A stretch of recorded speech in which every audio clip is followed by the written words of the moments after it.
What will happen? So yesterday was good. We had a day off. Had time to integrate the teachings, the energy, just the stillness. And it's always nice to have that break.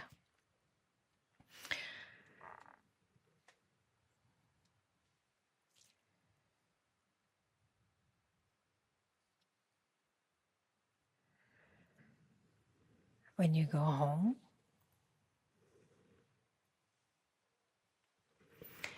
stillness is with you because you are the stillness. It's just sometimes we forget that. So we're going to do a few practices, or I'll tell you some practices that you could take with you when you go home. So I'd like you to turn to your neighbor, preferably somebody that you don't know. Some of you already know this exercise, so don't give it away. So turn to your neighbor, somebody that you don't know. It could be even somebody behind you. Introduce yourselves. Let's just say something a little bit about yourself.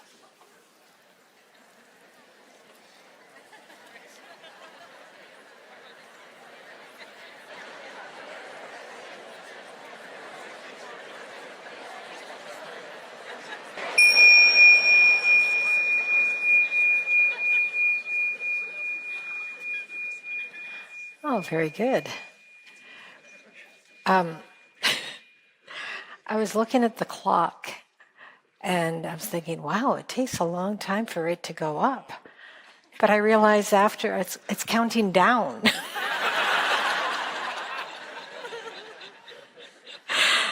So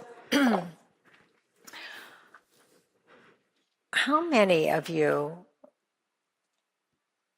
gave your full attention to the other person when they were talking?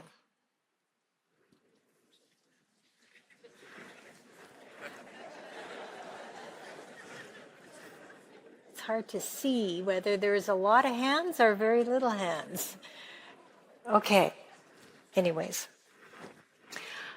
So when you're back at home, the practice is not to give 100% of your attention outside. Ooh. Because when you give 100% of your attention, you lose that stillness within. You kind of lose that sense of yourself. So if you just access that stillness, so we'll go back into stillness, and then we'll try that exercise again. But this time, keep some attention inward as you are listening. All right, so let's go into stillness for a little bit.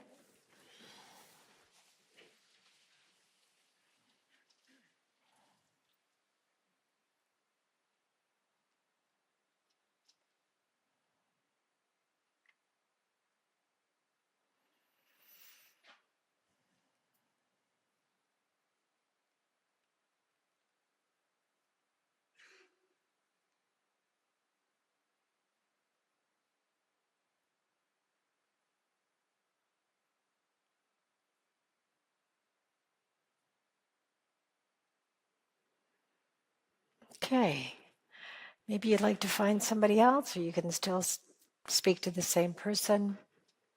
Go ahead.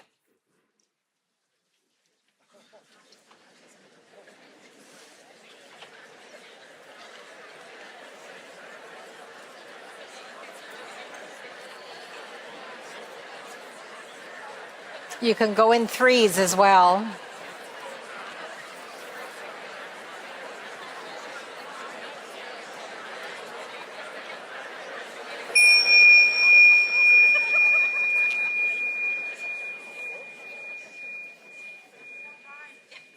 Well, it was a little quieter. How was it for you? Were you able to feel the stillness within you while somebody is talking to you, while you're just listening? Maybe some of you will. Some people have come up to me and they've said, I didn't even want to talk. Yeah. Oftentimes when we are talking, it's really about nothing. Not even really important. So I watch Eckhart do this many, many times, where somebody will come up to him and they'll be talking, and I'm standing there, and I'm trying to listen, I'm trying to understand what this person's saying, and then they go off, and while they're talking, he's going. Mm-hmm. And then afterwards, they go off, and I say, "What did they say?" And he'll say, "I have no idea." And I'm like, "But you sounded, you look like as if you were really listening." Well, I'm listening to stillness. And just trust that whatever is important to be heard, you'll hear it. Because a lot of times people will be talking, but it's really about nothing. So why kind of have all that energy go outward? Keep that energy within. And even when you're with somebody, you can still keep that energy within. Oftentimes you may not even, you're just practicing being still, practicing being engaged with the other person, but still keeping that stillness within, feeling the inner body. If you don't feel the stillness right away, because when you feel the inner body, it will lead you, it'll act like a bridge to stillness. So don't think that everything that somebody says is going to be really all that important. What's important is stillness. And then you trust in that stillness that what that person has to say, if it's vitally important or just even semi-important, you'll hear it. And the rest, it's okay. You're exchanging, really, energy. So they may be exchanging like, and we've all probably experienced somebody that will just keep talking and talking and talking. But when you're in stillness, you're actually exchanging with them stillness. And sometimes, if they're receptive and they have a little bit of an opening, they'll suddenly kind of go, oh, and they might even quiet down. So you notice in the room, the first time we did the exercise, it was louder than the second time. I've done this exercise before with others that it was loud and then suddenly it was so soft, a tremendous drop in the vocal sounding of just, being loud or talking. So it's a practice. You don't have to do it, but it's a practice. So it's a practice in stillness while you're in your everyday life. Another exercise that you can do, a practice, is in order to stay in the body, the inner body, or stillness, is that you could just be touching, I don't know, you can be twirling your thumbs or something. You could be going like this, or just like this, just to stay in your body, Or you're going to have your hand in your pocket if you don't want to show that you're kind of twiddling your thumbs. And just kind of feel the fabric of your pants. And that'll just help you stay grounded and centered and in your body rather than just give all your attention outwardly. Now, what happens if somebody is having a pain body attack, or you're having a pain body attack and you're aware of it? This is a really good exercise. And it's fun to do when you have your partner there. And it's actually really simple, but hard to have a pain body attack and do this at the same time. Just be on one leg. Try yelling at somebody like this, get out, go away. You can't.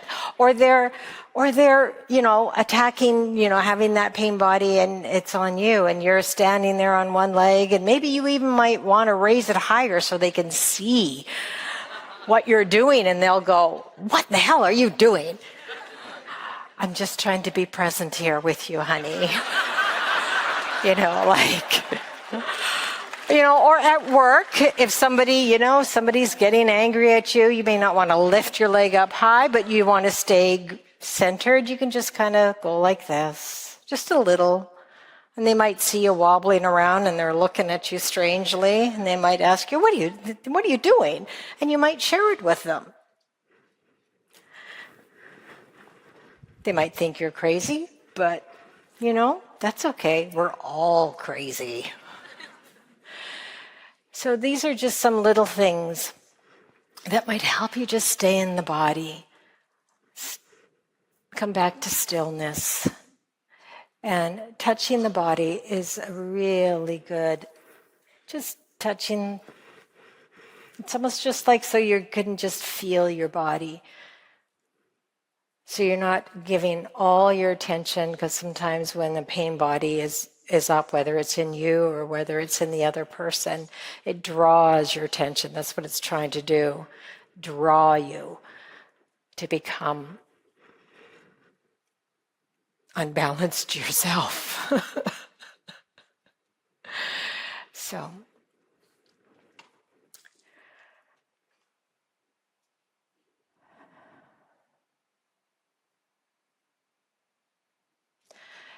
and if you're in an argument with your significant other and they're also practicing presence, you can try having that argument on one leg, both of you. It'll soon be over. Or you'll fall and it'll be over. But it'll be over. But if you're both doing it, it's a wonderful practice just to get you out of the pain body, get you out of also just, pointing fingers or judgments, or just get you out of your mind, that mind-based identity